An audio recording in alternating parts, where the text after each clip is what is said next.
On road इसके breaking fail हो जाती है। ऑन रोड ब्रेकिंग फेल हो। हाँ एक कहावत है हरियाणा में, दादा ले पोता बढ़ता है। तो ले इसको लोहा है पूरा।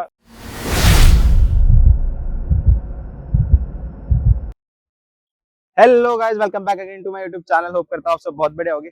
तो जैसा कि आपको पता है, आरी आजकल जो है काफी सारी नई सेगमेंट्स में अपनी बाइकें लॉन्च कर रहा है। एंड आज जो हम रिव्यू करने वाले हैं वो है ये बाइक आरी की क्लासिक 350 रीबॉर्न, जो कि लॉन्च हुई थी 2021 में। एंड जो आरी की पहले जो क्लासिक आती थी ना, उसमें जो सबसे ज्यादा इशू होता था लोगों को, वो यही रहता था कि वाइब्रेशन का इशू आता था जो उसका इंजन आता था उसमें। बट आरी ने 2021 से चेंज कर दिया है। एंड इसका जो अब जो ये इंजन प्रोवाइड कर रहा है, ये जे सीरीज इंजन है, जो आरी आजकल मीटियोर और 350 और हंटर आपको सब में देखने को मिलेगा, सेम इंजन प्रोवाइड कर रहा है। और अगर इसकी बाइक की बात करूँ तो ये 350 सीसी की बाइक है, 349 सीसी डिस्प्लेसमेंट जो प्रोवाइड करती है कंपनी, एंड सिंगल सिलेंडर और ड्यूल एबीएस के साथ ही आती है। तो आज हम इसके जानेंगे ओनरशिप रिव्यू, कैसा ये परफॉर्मेंस कर रही है रोड पे, और क्या सर्विस कॉस्ट और सारी चीजें इनके ओनर से। एंड तो अब इस बुलाते हैं इसके ओनर को और जानते हैं इसके बारे में। आ जाओ सर, क्या हाल है? बहुत बढ़िया मेरे भाई, आप सुनाओ। एक बार अपना छोटा सा इंट्रोडक्शन दे दो बस। भाई वैसे तो मैं बेसिकली झज्जर से हूँ, पर मैं शुरू से गुड़गांव में ही रहा हूँ। मेरा नाम दीपक कनोडिया है। सो भाई, आपने जब ये बाइक प्लान कर रहे थे तो मतलब पहली बाइक है या इससे पहले भी ओन कर चुके इससे हो? पहले काफ़ी बाइक ली हुई है, अपाचे भी ली हुई है, पल्सर भी ली हुई है, स्प्लेंडर भी यूज़ की है। तो फिर रॉयल एनफील्ड की तरफ कैसे? इसकी लुक अलग ही है, पसंद सबसे पहले यही आती है हरियाणा अच्छा, वालों को। तो कितना टाइम हो गया इसे वैसे ओन करते हुए? इसको 1.5 साल हो गया। 1.5 साल हो चुका है। कितनी चला लिया आपने अभी तक? 1.5 साल में 7,000 किलोमीटर चली है। सही चला ली, मतलब कम ही चलाई है वैसे हाँ, तो, कम ही 7,000 चलाई है, आजकल के लोकल हिसाब में ही से। है, बस शौक के लिए ली हुई है। वैसा कुछ नहीं है, ट्रैवलिंग वगैरह। तो जब ये प्लान कर रहे थे तो कोई और बाइक वगैरह देखी थी इसके साथ नहीं की, नहीं, मतलब? बुलेट के अलावा मैंने कोई नहीं देखी, इसके अलावा लेनी ही नहीं थी। अच्छा, क्लासिक पे ही? हाँ, तो क्लासिक। मतलब ये नया मॉडल लॉन्च हुआ था जब आपने ली थी होगी तो? हम्म। और जो इससे पहले वाला मॉडल था वो मिल रहा था उस टाइम पे? उस टाइम नहीं मिल रहा था, स्टॉक ही नहीं था उसका। अच्छा, वैसे आपकी प्रेफरेंस क्या थी, पुराना वाला या नया वाला? मेरे को तो पहले वाली ही पसंद थी। जो पहले क्लासिक आ रही थी? तो बट ये भी अच्छी है, सेम ही है, बस इसमें थोड़ा सा मॉडिफिकेशन अलग है थोड़ा सा, हाँ। तो ये भी बेटर है उससे। तो वैसे आपने पुरानी चलाई होगी तो इसमें हाँ, क्या डिफरेंस लगता है? डिफरेंस तो बहुत है, बट इसमें ये है साइलेंट है। अच्छा, साइलेंसर भी है, ज्यादा वाइब्रेशन नहीं है, वाइब्रेशन तो जीरो है। काफी रिफाइन इंजन हाँ दे दिया ये जे सीरीज हाँ, इंजन जो है इसका। बिल्कुल बिल्कुल। हाँ। इसमें क्या है, मेरे फादर चलाते हैं, उनको भी कोई प्रॉब्लम नहीं होती, ना कहना कुछ कि भैया ऐसी आवाज आ रही है, फिर ना ट्रैफिक पुलिस वाले से कोई दिक्कत। हाँ, साइलेंट है, ना वाइब्रेशन है, ना कुछ थ्रिलिंग होती है चलाते टाइम, कोई परेशानी नहीं है। तो जब ये ली थी तो इसमें आजकल रॉयल एनफील्ड वो दे रही है ना, साइलेंसर के ऑप्शन वगैरह भी दे रही है इसमें? हाँ, साइलेंसर के ऑप्शन देती है, पर मजा नहीं कोई है उनमें। मजा नहीं है, यही वो वाला और बेस्ट है? इसमें कोई ज्यादा फर्क नहीं है। अच्छा। करवाओ तो बाहर से ही कराओ, शोरूम का कुछ नहीं है। तो आपने बाहर साउंड, से कुछ कराया है हाँ, इसमें अभी अभी तक? कुछ नहीं कराया। मतलब पूरी स्टॉक है ये भाई? बिल्कुल स्टॉक। ओके। तो वही इसका वैसे सर्विस कॉस्ट वगैरह क्या पड़ता है, मेंटेनेंस वगैरह? अभी तो मेंटेनेंस कुछ नहीं, सर्विस बुक के अकॉर्डिंग चल रही है, 4 सर्विसेज की थी। हाँ। उसमें मेंटेनेंस लगता है टोटल 1500-1700 में हो जाता है। जैसे फिल्टर चेंज हो गया, ऑयल फिल्टर वगैरह चेंज होते तो हैं। कितनी सर्विस हो चुकी है इसकी वैसे अभी? इसकी सारी करा दी है मैंने, क्योंकि चली कम है, सर्विस भी खराब जाती, तो तो मैं 2 सर्विस टाइम या टू 3 टाइम। सर्विस हो गई होगी हाँ, इसकी, है तो ना? इसकी चारों ही करा दी मैंने, अच्छा, टाइम 4 ही पूरा होगी। हो गया है, तो मैंने चारों ही करा दी। कोई कमी अभी तक नहीं आई। क्या कॉस्ट पड़ रही है वैसे? चार ये ऑन रोड पड़ रही थी 222 की, 222 की? 222 के आसपास। और इसमें एसेसरी अलॉट करी थी ये वाली, और हेलमेट तो 226-227 के आसपास पड़ गई थी मुझे ऑन रोड। तो सर्विस कॉस्ट वगैरह तो हमने देख लिया, अब इसका भाई एवरेज क्या दे रही है ये, मतलब रोड पे? एवरेज लोकल में अगर मान के चले तो इसकी 30 के आसपास आराम से दे देती है। 30 के आसपास हाँ, सही एवरेज आ रही है अगर मतलब? ऑन रोड चलाए तो 35 भी आराम से दे देगी। मतलब ऑन हाईवे 35 के आसपास चला जाए तो? कई 35-37। ट्रिप वगैरह करी है अभी तक इस पे कोई? नहीं, अभी तो कहीं नहीं, बस गांव तक गए हैं, टाइम ही नहीं लगता। और वैसे क्रूजिंग में कोई, मतलब जैसे पुरानी वाली में तो ये था कि वाइब्रेशन होती तो थोड़ी सी प्रॉब्लम होती थी लोगों को क्रूज करने में या लॉन्ग ट्रिप पे हाथ इसमें वगैरह तो में? 0% वाइब्रेशन है। बिल्कुल भी नहीं है? वाइब्रेशन है ही नहीं, आपको फील ही नहीं होगा। तो मतलब बिल्कुल रिफाइन और बिल्कुल बिल्कुल स्मूथ हो गई बिल्कुल है? स्मूथ है। और साइलेंसर भी देखोगे तो बिल्कुल पहले की तरह ना ही साइलेंट है, जो कंपनी फिटेड आता था उसे थोड़ा मॉडिफाइड करके ही हाँ, दिया थोड़ी गया है। सी वो क्या बोलते हैं, थम्पी साउंड सा है थोड़ा सा इसका, हम्म। बेसी साउंड सा। बिल्कुल बिल्कुल। और पीछे से काफी अच्छा लुक कर दिया है, एक बार इधर से दिखाएंगे।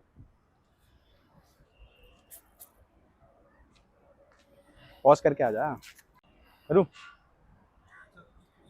नहीं मतलब वैसे ले ले, मैं तो पीछे बाद में आ जाऊंगा। तो इस बाइक का ना जो पीछे से अगर देखोगे ना, पीछे से जो पहले जो क्लासिक आती थी वो बिल्कुल ही चेंज हो चुकी है पीछे से क्लासिक। बिल्कुल हाँ लाइटिंग बिल्कुल चेंज कर दी है, सीटिंग पूरी चेंज कर दी है, हाँ, स्पेस सीटिंग भी कर दिया है, कंफर्ट हो गया सीटिंग होगा काफी कंफर्ट तो हो उससे गया है, पहले सीट से। पहले से ज्यादा बहुत ज्यादा कंफर्टेबल है। और ये सीट भी हाँ चौड़ी कर दी है, बिल्कुल पहले तो काफी छोटी बिल्कुल सी सीट आती थी, तो बिल्कुल जो पिलियन राइडर स्पेस होता काफी था, मिल जाता है इसमें। हाँ, वो उसको बैठने में प्रॉब्लम होती अगर थी 3 लॉन्ग राइड। जने भी बैठना चाहें तो बहुत प्यार से बैठ सकते हैं हाँ, ये वाली जो काफी कंफर्टेबल सी बना दी है इन्होंने सीट। बिल्कुल बिल्कुल। और ये पेट्रोल टैंक कितने उसका है इसका? इसका 13 लीटर का। 13 लीटर का। हाँ और एवरेज भी बढ़िया दे रही है। हाँ, एवरेज पूरी है। रुक दे एक बार यार। सो भाई, आपको इस बाइक में वैसे जैसा होता है ना कि कोई बाइक या कोई गाड़ी ली तो हमने उसमें कुछ चीजें अच्छी लगती है, तो आपको इसमें क्या क्या चीजें जो है जो काफी पसंद है? पसंद तो सबसे अच्छा तो मेरे को एक वाइब्रेशन खत्म कर दी, वो बहुत अच्छा है। और ये जो एसेसरीज लगाई हुई हैं, इसका क्रोम वगैरह लगाए हैं, ये बहुत अच्छा है। डिज़ाइन बहुत अच्छा दे दिया है पहले के मुकाबले। हाँ, और इतना कोई आवाज़ नहीं है कि परेशान करने वाली, कुछ भी साइलेंटली है। फैमिली वे में भी कोई अगर चलाना चाहे, बड़ा चलाना चाहे, तो भी उनके हिसाब से बहुत अच्छी है। तो मतलब लुक्स कंफर्टेबल है। वगैरह और हाँ, लुक कंफर्टेबल भी वगैरह सभी कंफर्टेबल है, कुछ चीजें। मॉडिफाई करने की ज़रूरत ही नहीं है इसमें। तो पसंद तो बात कर ली, अब ये बताओ कि इसमें कुछ प्रॉब्लम वगैरह फेस करी लेने के बाद? 1.5 साल हो हाँ, चुका है आपको तो। बिल्कुल बिल्कुल। प्रॉब्लम तो बहुत ही मेजर आई थी इसमें जब मैंने ली थी। इसमें अच्छा, क्या था, एक्चुअली सेंसर का इशू था। उसकी वजह से ऑन रोड इसके ब्रेकिंग फेल हो जाते थे। ऑन रोड ब्रेकिंग फेल हो जाती थी? फेल हो जाते थे, बिल्कुल काम नहीं करते थे, फ्री अच्छा, हो जाते थे, बैक का भी और फ्रंट का भी। तो ये कैसे हो रहा है? मतलब नई नहीं आई थी तभी? नहीं नहीं नहीं। तो फिर ये कैसे रेक्टिफाई उसकी हुआ? वजह से पहले इसको शोरूम में लेके गए, एक बार वहाँ कंफर्म, वहाँ चेक कराया तो कुछ नहीं मिला। दूसरी बार कराया, नहीं हुआ। तीसरी बार फिर उन्होंने पूरा मीटर चेक कराया, मीटर में डिफेक्ट था। मीटर से डिफेक्ट करने के बाद उसको चेंज कराया पार्ट को। उसके बाद पता चला, पहले उसके बाद डिस्क ब्रेक चेंज करा के देखे, उसमें अच्छा, तो इशू नहीं है। तो काफ़ी चीज़ें चेंज हुई तो वहाँ मतलब कोई थोड़ा सा। इलेक्ट्रिकल हाँ, डिफेक्ट था शायद। तो वहाँ थोड़ा सा मन जरूर टूटा, क्योंकि अब नई नया व्हीकल खुलवाना मन मानता ही हाँ, नहीं। वो तो पैसा है। लगाने के बाद खुलवाना व्हीकल को बिल्कुल पसंद ही नहीं है। ये बात तो है कि मतलब नया नया लो तो और उसमें ही प्रॉब्लम आ जाए ना बस तो फिर हो उसके जाता है अलावा कि। तो कोई प्रॉब्लम फेस नहीं करी ना कुछ। बस वही मेजर वही थी जो बार बार परेशान कर रही थी। ना इतना टाइम हमारे पास होता बार बार शोरूम जाए या हाँ, कुछ जाए, तो बस दिक्कत वही थी मेन। तो मतलब एक ही दिक्कत आई है, पर वो हाँ हाँ, काफी मेजर इशू बिल्कुल था कि बिल्कुल मतलब बिल्कुल हाईवे पे ब्रेक फेल हो बिल्कुल जाना तो बहुत बड़ा बिल्कुल। इशू है। तो वैसे शोरूम का रिस्पांस कैसा है रॉयल एनफील्ड का? क्योंकि काफी सारे शोरूम्स है तो। हाँ, शोरूम का अच्छा है रिस्पॉन्स, बट देखा जाए तो बार बार अगर उनको कहते हैं तो मेजर डिफेक्ट बताते हैं, वहां जाके बातों को घुमाते हैं अच्छा, कि ऐसा नहीं है सर, ऐसा नहीं हो सकता। अगर कस्टमर बता रहा है उसे प्रॉब्लम है, कम से कम सुने तो सही। अगर सुनेंगे नहीं, कस्टमर क्यों आए उनके पास? उसके पास इतना टाइम हाँ, नहीं है कि बिना मतलब जाके शोरूम में खड़ा हो। चला तो वही रहा, वही बता हाँ, पाएगा अच्छे से अगर क्या हो। ऑन रोड फेल हो रहे हैं, अगर कल को कुछ हो जाता है, उसका क्लेम कौन करेगा? ये बात तो सही है। वो तो कंपनी नहीं दिखाती ना। अगर मैं मुझे बाई चांस हो जाता, हम्म। ब्रेक लग जाते, फिर मैं तो बताने वाला भी नहीं हूँ। एक्सीडेंट के बाद पता ही नहीं चलेगा वो ये डिफेक्ट था या इस वजह से हुआ है। तो ओवरऑल कितना टाइम लग गया था उसे ठीक करने में इसमें पूरा? 2 महीने निकाल दिए थे आराम से। 2 महीने गाड़ी खड़ी थी वहीं? खड़ी नहीं थी, आना था, फिर चेक अच्छा, कराने बार जाओ, बार फिर आना बार जाना बार लेके। परेशान करना। तो फिर मतलब बस वो। मेन दिक्कत यही थी, मजा नहीं आया शोरूम में। ओके, बिल्कुल। मतलब शोरूम में थोड़ी सी दिक्कत तो आती होगी इन हाँ चीजों हाँ, में, पर बिल्कुल बिल्कुल। रीच तो बहुत अच्छी है शोरूम की, क्योंकि काफी सारे है, अवेलेबिलिटी तो शोरूम बहुत है। है, बट इसके देखे जाए तो ये आम हो गई है, देखा जाए हाँ वैसे इतनी तो। ज्यादा हो गई है, पर शोरूम उसके हिसाब से वर्क करता नहीं। अच्छा, डिले डिले करता रहता है, डिले करते रहे। परचेजिंग के टाइम आपको तो कहेंगे शोरूम आउट ऑफ स्टॉक है, पेमेंट एक्स्ट्रा करते 1 घंटे में बाहर आ जाती है बाइक। अच्छा। सिस्टम में ये है, जो चीज पसंद नहीं है हम लोगों को। हाँ, ये तो है भाई अगर जो चीज कि मतलब प्रेजेंट अगर है वो स्टॉक में है तो बेचने के दे लिए दो। उनका भी काम है, तो करो। तो बस यही है थोड़ा सा, बाकी तो सब ऐसी कोई दिक्कत आई नहीं कहीं भी। तो मतलब ये वो है ना, आजकल काफी क्रेज हो रखा है रॉयल एनफील्ड बिल्कुल लेने का ना, तो बिल्कुल। मतलब सब इससे हर ऊपर आजकल कोई हर बंदा बाइक ही ही ले नहीं रहा है। है। हाँ, एक कहावत है हरियाणा में, दादा ले पोता बढ़ता है। तो ले इसको, लोहा है पूरा, 10 साल 20 साल 50 साल कहीं नहीं जाने ये की तो है भाई, मेंटेनेंस है। लॉन्ग रन के लिए सबसे बिल्कुल। अच्छी बाइक है ये रॉयल एनफील्ड की। मतलब जो आजकल लोग पसंद भी करते हैं ना, मतलब अगर कोई हाँ हाँ, ट्रिप रॉयल वगैरह पे लुक है। लेना चाहता है तो। और सबसे अच्छी बात है, मजबूत बाइक है, हाँ, ये तो दब है। के चलती है। और हल्की बाइकों की तरह नहीं है, कहीं भी गड्ढे में आई उछल गई, कुछ नहीं है। तो मतलब सही रिस्पॉन्स, हाँ, मजा आ हैंडलिंग रहा है आपको अब वगैरह चलाने सब में? में मजा है बिल्कुल। सही है, रोक दे स्टार्ट। सो भाई, आपको मतलब कुछ सजेस्ट करना चाहोगे या कुछ मिसिंग लगता है कि इसमें ये होता तो और अच्छी हो जाती बाइक? वैसे तो सब कुछ पूरा है, लेकिन प्राइस के अकॉर्डिंग और इसके वेट के हिसाब से अगर देखा जाए तो एक दो चीज़ मुझे मिसिंग लगती हैं, क्योंकि ये अब सिर्फ सेल्फ पे ना, इसमें किक है। अच्छा हाँ, किक अगर का भी ऑप्शन किक है नहीं है, बाय चांस अगर इलेक्ट्रिक कोई डिफॉल्ट आ जाए या कोई कमी आ जाए तो बाइक खड़ी हो जाएगी तो ये मतलब। खड़ी ही हो जाएगी, कोई हमारे पास सोर्स नहीं है इसको स्टार्ट कर दें। और दूसरी कमी मेरे को इसमें लगती है ट्यूबलेस की। ट्यूबलेस की। इतना पैसा लगाने के बाद ट्यूबलेस टायर ना देना सबसे बड़ी कमी लगती है मेरे को कंपनी की। तो इसमें मतलब ऑप्शन दे रही है ना कंपनी की, ट्यूबलेस आप खरीद मतलब ऐड करवा सकते हो ट्यूबलेस वाला ऑप्शन भी। ऑप्शन तो अगर हम नॉर्मल स्प्लेंडर बाइक लेंगे तो ऑप्शन तो कंपनी वो भी देगी। हाँ मतलब वो तो है। अगर जब इतना पैसे देने के बाद एक रॉयल लुक, रॉयल नेम के साथ जो व्हीकल है या कोई भी चीज है, अगर वो सर्विस ही पूरी प्रोवाइड ना करे, अच्छे प्रोडक्ट ना दे, तो उसको फिर लेने का फायदा क्या है।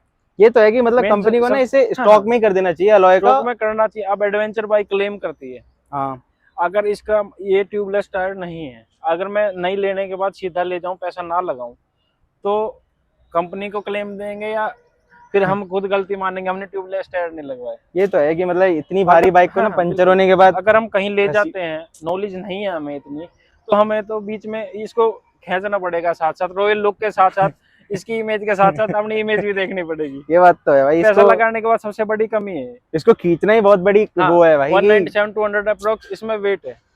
तो इस वेट को लेके इंसान कहाँ चला जाएगा। अगर नाइट ट्रैवल कर रहे हो तो उस सिचुएशन में कहाँ जाओगे आप। वही है, ये सबसे At बड़ा least ड्रॉबैक है ट्यूबलेस ट्यूबलेस टायर है, ना इतना होने का। टाइम के साथ सीख जाता है ट्यूबलेस टायर में कैसे लगाना है, तो उसको अरेंज एक बार कर सकता है। हाँ, बट ट्यूबलेस नहीं है तो उसमें तो बहुत बड़ी समस्या है। और जो पंचर वाले होते हैं ना, मतलब वो भी आनाकानी करते हैं कि बिल्कुल। पीछे वाले टायर को तो बिल्कुल मना कर देते हैं कई लोग तो बिल्कुल कि नहीं मना कर दे। खोलेंगे। उसका रीजन ये है कि जो इसके एबीएस ब्रेक है, हाँ उसकी प्लेट फोल्ड हो जाती है थोड़ी, या फिर बैंड हो जाती है कहीं से, तो बड़ी भारी नाखून, समस्या है। क्योंकि उस उनको छोटी सी चीज के चक्कर में पूरी व्हीकल ही खराब हो जाता है। हाँ, हर कोई कर भी नहीं हाँ, पाता रॉयल एनफील्ड वाला ना, हाँ, जो वो सेट करते हैं ये डिस्क ब्रेक वगैरह एबीएस वो वगैरह, तो करते ही नहीं है, हम्म, छेड़ते ही नहीं है, साफ मना साफ मना कर देते हैं। तो और ये कर भी देंगे तो उसमें भी हमारा ही नुकसान है। ये बहुत बड़ी फिर दिक्कत पैसा है लगा वैसे। के भी अगर बार बार उस समस्या को लेकर शोरूम में जाएं तो उस चीज का मजा हाँ, है ही नहीं। मतलब मेरे ख्याल से तो रॉयल एनफील्ड को स्टॉक कर देने चाहिए अलॉय, और ये अलग से ऑप्शन देना चाहिए कि जिसको ये तो स्पोक खत्म व्हील ही लगाना, कर देनी चाहिए वेट के हिसाब से। मतलब जिसको स्पोक लगाने वो हाँ, लगा सकता है, पर ओनली स्टॉक ट्यूबलेस रखे तो टायर ज्यादा ही सही है। देने चाहिए इस प्राइस में। हाँ। कोई दिक्कत नहीं, इतना पैसे देगा 4 बना देना, फर्क नहीं पड़ेगा। क्योंकि आई बट थिंक लेके उसको चेंज कराना वो एक समस्या अलग है। क्योंकि कंपनी जो प्रोवाइड हाँ, करती है वो काफी हाँ, कॉस्टली है, 15-16 कॉस्टली हजार के पड़ता है। आसपास और दूसरी पड़ता है। बात ये है ना, जब ये लगाएंगे ही नहीं तो इसकी कॉस्ट कटिंग तो शोरूम के अंदर खुद ही हो जाएगी। हाँ ये तो है ही। तो कस्टमर उसको भी एक्स्ट्रा क्यों पे करेगा, ना कंपनी को लॉस होगा ना कस्टमर को लॉस होगा। और आजकल की रोड मतलब इंडियन रोड की कंडीशन के हिसाब से बिल्कुल, अगर बिल्कुल। बोले ना, स्पोक व्हील कामयाब तो है नहीं। हाँ बिल्कुल, क्योंकि किसी भी गली में जाओ ना, पंचर होने की 100% चांसेस होते हैं। सबसे कभी भी बड़ी पंचर हो समस्या सकती है। यही है। अब ये है लोकल में इसको खींचना, इधर उधर ले जाना बड़ी भारी समस्या है। जाम ही इतना, एक तो रोड ऐसे है, नहीं ले जा पाएगा तो इंसान। वैसे ट्रैफिक में कोई दिक्कत होती है इसे चलाने में? नहीं, ट्रैफिक में कोई दिक्कत नहीं, कोई दिक्कत बहुत नहीं होती? स्मूथ है वैसे, कोई दिक्कत नहीं है चलाने में इसमें। ये तो है वैसे। एक सो गाइस, ये था हमारा क्लासिक 350 रिबॉन का ओनरशिप रिव्यू मिस्टर दीपक भाई के साथ। तो भाई thank you so much review अच्छा देने लगा के भाई लिए, आपसे और मिलके। आगे भी बिल्कुल। कोई नई बाइक लो या कोई कार लो तो उसका भी रिव्यू करा लेना। बिल्कुल भाई जी, बिल्कुल। वीडियो को लाइक कर देना, कमेंट कर देना एंड शेयर कर देना अपने सभी दोस्तों के साथ। तो मिलते हैं नेक्स्ट वीडियो में। Till then good bye, thank you for watching.